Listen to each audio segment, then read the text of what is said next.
Baghdad के शुमाल में एक ऊंचे शिखर पर एक पुरानी लकड़ी के झोपड़े में एक बुजुर्ग मौलवी मौलवी जफर अकेला रहता था। उनका छोटा सा झोपड़ा पहाड़ों की वादियों में एक सुकून भरी जगह थी, जहां वो दिन दुआ और इबादत में गुजरते थे।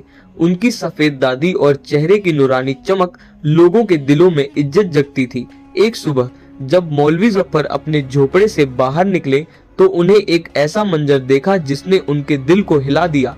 सूर्योदय का समय था और पहाड़ों पर ठंडी हवा चल रही थी। उन्हें देखा कि उनके झोपड़े से थोड़ी दूरी पर एक बुलंद चट्टान के किनारे दो नौजवान लड़कियां खड़ी थीं। एक लड़की जिसका नाम मरियम था, चट्टान के बिल्कुल किनारे पर खड़ी थी जहां नीचे हजारों पैरों की गहरी खाई थी। उसका चेहरा उदास था और आंखों में आंसू चमक रहे थे। दूसरी लड़की फातिमा थोड़ी पीछे खड़ी थी, उसकी आंखों में खौफ और बेचैनी थी। ये मंजर इतना हैरानकुन था कि मौलवी जफर बख्तियार उनकी तरफ तेजी से दौड़ पड़े।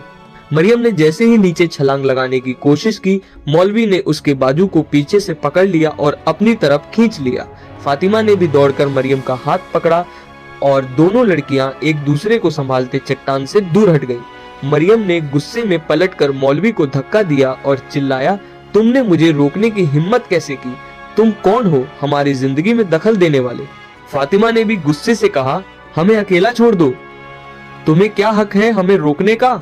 मौलवी जफर ने नरमी से कहा, बेटी ये क्या कर रही हो? तुम दोनों इतनी सुबह इस ऊंची चोटियों पर क्यों आई हो?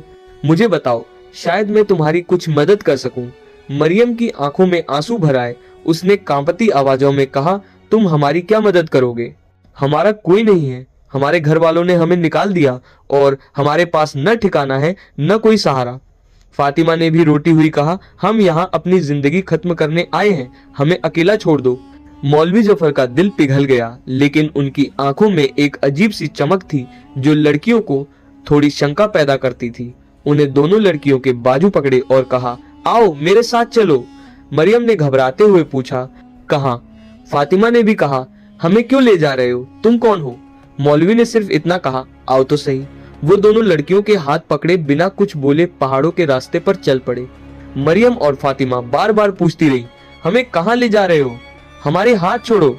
मगर मौलवी खामोश रहे और उनके हाथ चुपचाप आगे बढ़ते रहे। कुछ देर चलने के बाद वो अपने लकड़ी के झोपड़े के दरवाजे तक पहुंच गए। उन्हें दरवाजा खोला और दोनों लड़कियों को अंदर ले गए। मरियम ने घबराए हुए कहा, ये कैसी जगह है? ये किसका झोपड़ा है? हमें यहाँ क्यों लाए हो? फातिमा ने भी चिल्लाकर कहा, ये क्या कर रहे हो? हमें छोड़ो। मौलवी ने अंदर जाकर उनके हाथ छोड़े और दरवाजा बंद करके अंदर से कुंडी लगा दी। दोनों लड़कियां घबरा गई और जोर से बोली, ये क्या कर रहे हो? दरवाजा क्यों बंद किया? हमें यहाँ क्यों लाए हो? बोलो क्यों नहीं? मौलवी खामोश रहे, बस उन्हें देखते रहे। उनकी आंखों में एक अजीब सी चमक थी जो लड़कियों के दिलों में शक पैदा कर रही थी। फिर अचानक उन्हें दरवाजा खोला और बाहर निकल गए और बाहर से भी कुंडी लगा दी। मरियम और फातिमा ने चिल्लाते हुए दरवाजा पीना शुरू किया, हमने अंदर क्यों बंद किया? कहाँ जा रहे हो? मगर मौलवी ने एक ना सुनी और पहाड़ों की तरफ चढ़ते चले गए। रात हो चुकी थी।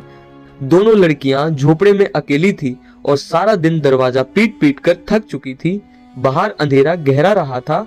अचानक उन्हें दरवाजा खुलने की आवाज सुनाई दी। वो दौड़कर दरवाजे की तरफ गई तो देखा कि मौलवी अंदर आ रहे हैं। मरियम ने गुस्से में कहा, तुमने हमें यहाँ क्यों बंद किया? दिन भर के लिए कैद करके कहाँ चले गए? मौलवी उनके करीब आए और सुकून से बोले, दारो मत, इस झोपड़ी को अपना ही घर समझो। तुम दोनों आज के बाद मेरे पास रहो, तुम्हें कहीं और जाने की जरूरत नहीं है। उनकी आंखों में एक अजीब सी चमक थी जो लड़कियों को और शक में डाल रही थी। फातिमा ने हिचकिचाते हुए कहा, हम तुम्हारे साथ कैसे रह सकते हैं? हमारे अपनों ने भी हमें निकाल दिया, तुम हम पर इतनी मेहरबानी क्यों कर रहे हो? मौलवी ने नरमी से बातें करके दोनों लड़कियों को यकीन दिला दिया। मरियम और फातिमा, जो पहले ही जिंदगी की मार खा चुकी थी और जिनके पास कोई ठिकाना नहीं था, आखिर वहां रुकने को राजी हो गई। मौलवी ने उन्हें एक चारपाई दी और कहा, यहाँ सो जाओ। दोनों लड़कियां लेट गई और सो गई। मौलवी अपने बिस्तार पर लेट गए, मगर उनकी आंखों में नींद नहीं थी। वो सारी रात दोनों लड़कियां के बारे में सोचते रहे, कितनी खूबसूरत है, कितनी मासूम और टूटी हुई। उनका दिल एक अजीब सी बेचैनी से भर गया और उनकी नजरें बार बार उन लड़कियों की तरफ उठ रही थी। सुबह हुई तो मौलवी मरियम और फातिमा के पास चले गए और उनके चेहरों को काफी देर तक देखते रहे। अचानक मरियम की आंख खुली तो उसने झट से अपनी चादर ठीक की और हैरान होकर बोली, क्या हुआ, आप यहाँ क्या करने आए हैं? मौलवी ने नरमी से कहा, सुबह हो गई है, जागो। दोनों लड़कियां उठकर बैठ गई। तभी मौलवी दरवाजे की तरफ गए और बाहर निकलकर कुंडी लगा दी। फातिमा ने घबराकर दौड़ती हुई दरवाजे पर आई और जोर से बोली, अब दरवाजा क्यों बंद किया, क्या मसाला है? मगर मौलवी ने कोई जवाब नहीं दिया और पहाड़ों की तरफ चढ़ने लगे। दोनों लड़कियां दरवाजा पीटती रही, चीखती रही, मगर मौलवी जा चुके थे। दिन ढल गया और रात का अंधेरा छा गया। मरियम और फातिमा झोपड़ी में तन्हा थी, डरी हुई थी, खामोशी से बैठी रही। अचानक दरवाजा खुलने की आवाज आई। वो दौड़ती हुई गई और देखा कि मौलवी झोपड़े में दखल हो रहे हैं। मरियम ने गुस्से में कहा, तुम ये क्या कर रहे हो? हमें दिन भर झोपड़े में कैद करके चले जाते हो और कुछ बताते भी नहीं। फातिमा ने भी कहा, तुम्हारे इरादे क्या हैं? हमने यहाँ क्यों रखा है? मौलवी उन्हें चुपचाप देखते रहे, फिर बोले, कहीं नहीं, बस एक काम अधूरा रह गया था, उसे निपटाने गया था। मरियम ने हैरत भरी निगाहों से उन्हें देखा। कौन सा काम? मौलवी ने बात टालते हुए कहा, अब रात हो गई है, तुम अपने बिस्तर पर लेट जाओ, मैं भी सो जाता हूँ। दोनों लड़कियां सोचती रही मगर कुछ बोले बिना अपने बिस्तर पर लेट गई। मौलवी भी लेट गए लेकिन उन्हें नींद नहीं आ रही थी। रात के वक्त मौलवी अपने बिस्तर से उठकर मरियम और फातिमा के पास गए और उनके चेहरों को बहुत देर तक देखते रहे। फिर उन्हें कुछ पढ़ा और दोनों लड़कियों पर फूंक मारी। जैसे ही मरियम ने करवट ली, मौलवी भागकर अपने बिस्तर पर जाकर चुपचाप लेट गए। वो अपने आप से बुदबुदाए, कल यहीं अपने साथ पहाड़ के ऊपर ले जाना होगा, वहीं जाकर मेरा मकसद पूरा होगा। यही सोचते सोचते वो सो गए। सुबह हुई, मौलवी मरियम और फातिमा के पास गए और उन्हें जगाया गया। सुबह हो गई है, उठ जाओ। दोनों लड़कियां उठकर बैठ गई। मौलवी उनके पास बैठ गए और बोले, तुम दोनों झोपड़ी में रह रहकर बोर हो गई होगी, चलो मेरे साथ पहाड़ों पर घूमने चलते हैं। इससे पहले कि लड़कियां कुछ कहें, मौलवी ने उनके हाथ पकड़ लिए और उन्हें पहाड़ों की तरफ ले गए। वो काफी देर तक चलते रहे और आखिरकार उसकी ऊंची चोटियां तक पहुंच गए, जहां वो 2 दिन तक उन्हें झोपड़े में बंद करके जाते थे। जब वो तीनों पहाड़ की उस बुलंद चोटियों पर पहुंचे तो मौलवी ने मरियम से कहा, यहाँ जरा लेट जाओ, और फातिमा से कहा, तुम भी यहाँ बैठ जाओ। मरियम ने हैरानी से पूछा, तुम हमें यहाँ क्यों लाए हो और मुझे लेने को क्यों कह रहे हो? फातिमा ने भी कहा, ये सब क्या है, तुम हमें क्यों यहाँ लाए हो? मौलवी ने बात घुमाकर कहा, तुम दोनों बहुत थक गई होगी, बस इसलिए कहा है। मरियम, तुम जमीन पर सीधा लेट जाओ, हाथ पैर सीधे करके, और फातिमा तुम यहाँ बैठो और अपनी आंखें बंद करो। मरियम को मौलवी की बातें बहुत अजीब लग रही थी। वो डरते डरते जमीन पर लेट गई। मौलवी ने कहा, अब आंखें बंद करो। मरियम बोली, आंखें क्यों बंद करूं? मौलवी बोले, कह रहा हूं ना, बस आंखें बंद करो। फातिमा ने भी कहा, ये क्या मजाक है, हमें क्यों बंद करना है आंखें? मौलवी ने कहा, बस मेरी बात मानो। दोनों लड़कियों को कुछ समझ नहीं आ रहा था, लेकिन वो दोनों इतनी थक चुकी थी कि उन्हें वैसे वैसे अपनी आंखें बंद कर ली। मौलवी धीरे से उनके पास आए और दोनों के करीब बैठ गए। वो काफी देर तक उन्हें देखते रहे, फिर उन्हें कुछ पढ़ा और दोनों पर फूंक मारी। दोनों लड़कियां अब भी आंखें बंद किए पड़ी थी। मौलवी दबे पांव वहां से उठकर धीरे धीरे पहाड़ से नीचे उतरने लगे और अपने झोपड़े वापस आ गए। कुछ देर बाद जब मरियम और फातिमा को महसूस हुआ कि कोई आवाज नहीं आ रही, तो उन्होंने अपनी आंखें खोली और इधर उधर देखा। वहां कोई नहीं था। मरियम ने मौलवी को पुकारा, मौलवी साहब कहाँ हो आप? फातिमा ने भी आवाज दी, ये क्या मजाक है, हमने यहाँ अकेला क्यों छोड़ दिया? मगर कोई जवाब नहीं मिला।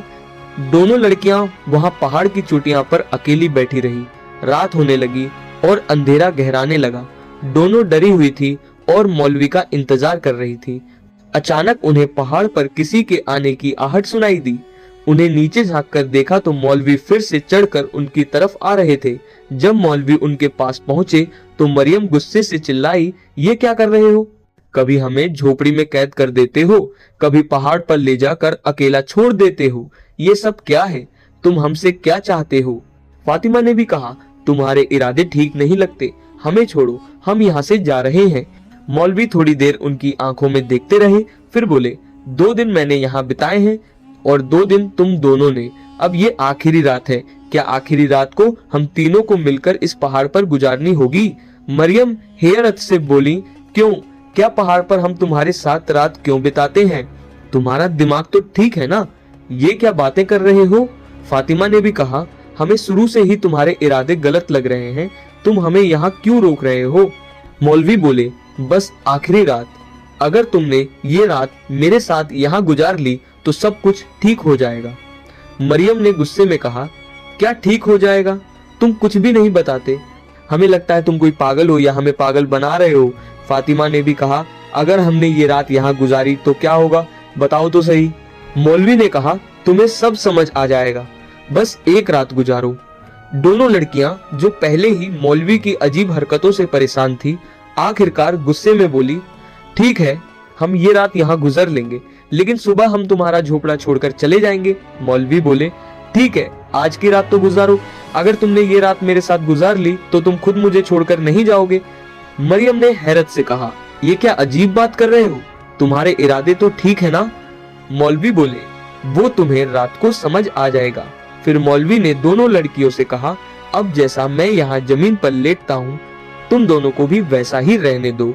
मौलवी जमीन पर लेट गया। मरियम और फातिमा भी जमीन पर लेट गईं।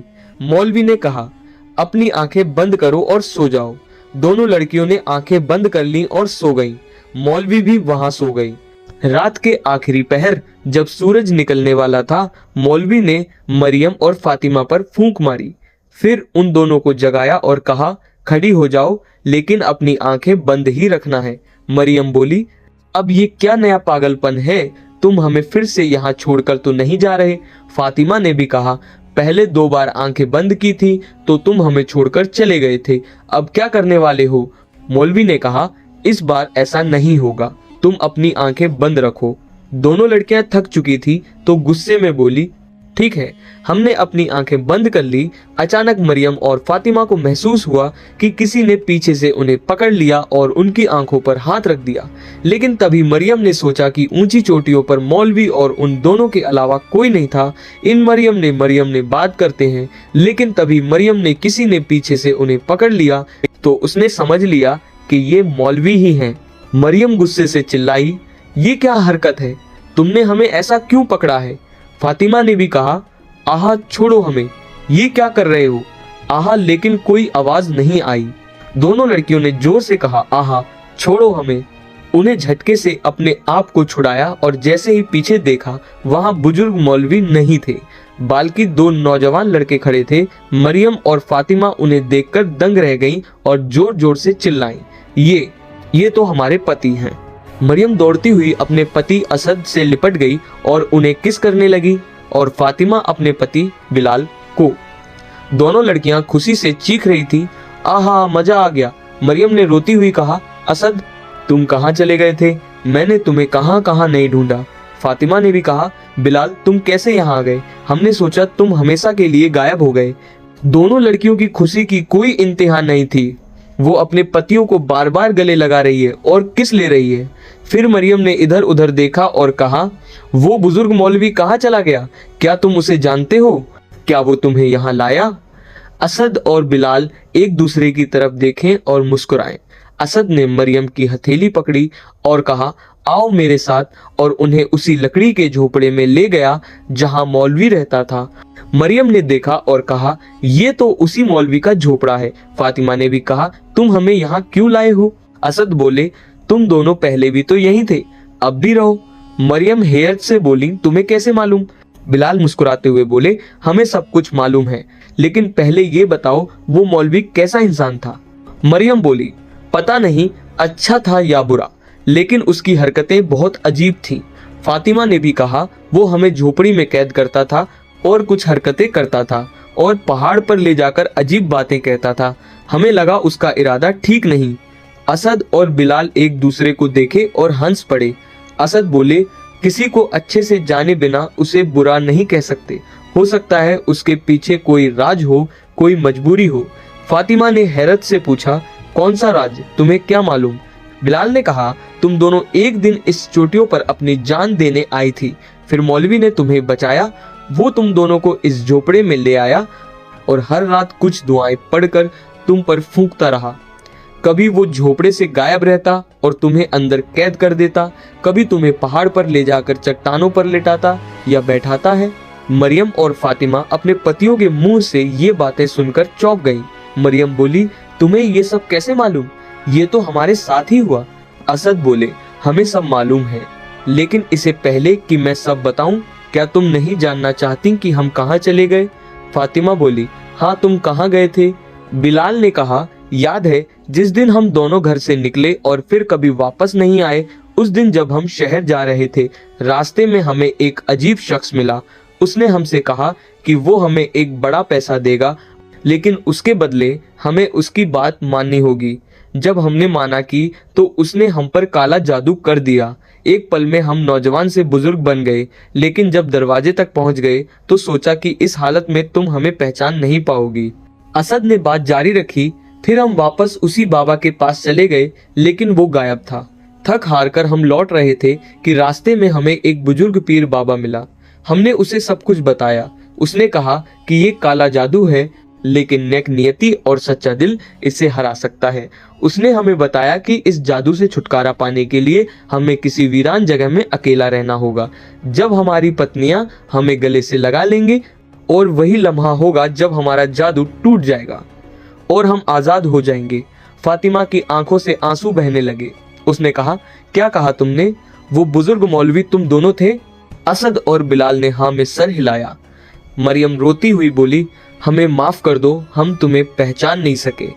बिलाल ने उनके सर पर हाथ फेरते हुए कहा, इसमें तुम्हारा कोई कसूर नहीं था। ये एक राज था जिसे हम तुम्हें बता नहीं सकते थे, मगर तुमने जो सब्र और हिम्मत दिखाई वो तुम्हारी सच्ची मोहब्बत की पहचान है। असद ने मुस्कुराते हुए पूछा, अब बताओ वो बुजुर्ग मौलवी कैसा था? मरियम हंस पड़ी और बोली, वो मौलवी बहुत अच्छा इंसान था। फातिमा ने भी कहा, हाँ, उसने हमारी जान बचाई और हमें वापस अपने प्यारे पतियों से मिलाया। असद और बिलाल भी हंसे और यूं कई बरसों बाद दो बिछड़े हुए पति पत्नी के जो है आज फिर से मिल गए। मरियम और फातिमा की कहानी मौलवी जफर के दिल में हमेशा के लिए बस गई। हर रात जब वो पहाड़ों के उस रास्ते से गुजरते तो उन्हें मरियम की उदासी और फातिमा का खौफ याद आता। वो समझ गए कि अल्लाह की आजमाइश कभी भी कहीं भी आ सकती है और असली ईमान वही है जो हर मुश्किल में अपनी नेकी को बरकरार रखे। ये कहानी हमें सिखाती है कि किसी के हालात या समाधान को देखकर जल्दी से फैसला नहीं करना चाहिए। हर चेहरे के पीछे एक कहानी होती है और हर मुश्किल के पीछे भगवान या अल्लाह की तरफ से एक मसला छुपी होती है। नेक नियति और सच्चा दिल हमेशा जीत जाता है, चाहे काला जादू हो या कोई टोटका। दुहक, तकलीफ और तन्हाई कभी कभी बड़ी खुशी का दरवाजा खोलने वाले होते हैं। दोस्तों, अगर ये कहानी आपके दिल को छू गई हो, अगर मौलवी जफर के सफर ने आपको सोचने पर मजबूर किया हो, तो हमारे चैनल को जरूर सब्सक्राइब करें, वीडियो को लाइक करें, अपनी राय कमेंट में बताएं और इसे शेयर करें ताकि ये पैगाम दूसरे तक भी पहुंच सके। कहानियां सिर्फ सुनने के लिए नहीं होती, सीखने के लिए भी होती हैं। प्लीज एक सब्सक्राइब कर दो